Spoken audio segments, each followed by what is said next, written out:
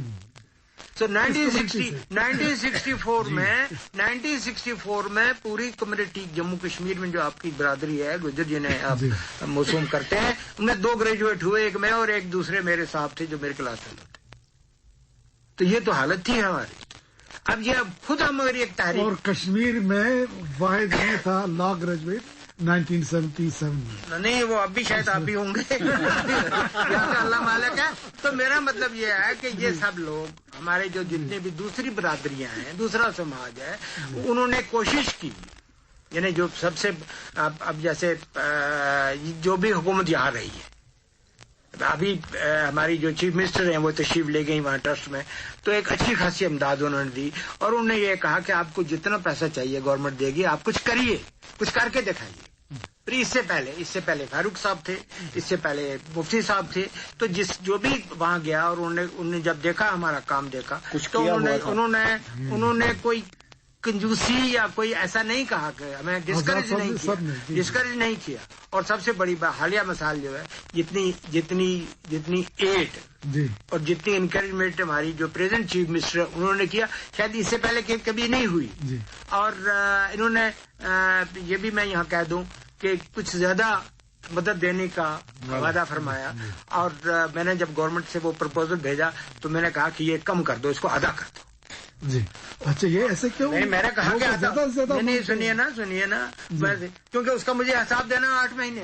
تو میں نے کہا 8 مہینے خرچ نہیں ہوگا. تو میں جب چیف منسٹر سے ملنے گیا تو انہوں نے فرمایا کہ آپ کو وہ پیسہ مل گیا تھا. میں نے کہا ہم نے آدھا پیسہ نہیں لیا. تو انہوں نے فرمایا کہ آپ نے کیوں نہیں لیا؟ ہم نے کہا جناب آپ سے تعلق آگے کے لیے بھی تو رہنا چاہیے نا. تو میرا کہنے کا مطلب یہ ہے کہ صاحب گجر دیش چیریٹیبل ٹرسٹ بنانے میں شاید ہم نے ایک فورس کے طور پہ استعمال کیا، لیکن باقی معاملات جو ہے یہ کیسر صاحب، یہ ہماری کمیونٹی میں گجر بکروال کمیونٹی میں بہت بڑا یہ بڑی بات ہے. احساس پیدا ہوا ہے لوگوں کو کہ جو منہ پر تو تعریف ہوتی ہے، جو جناب مسعود احمد چودھری صاحب نے جو کام کیا ہے تعلیمی میدان میں، اس طبقے کو تعلیم کے میدان میں آگے لے آنے میں، وہ نہ آج تک کوئی کر پایا ہے اور نہ شاید آگے بھی کوئی کر پائے گا.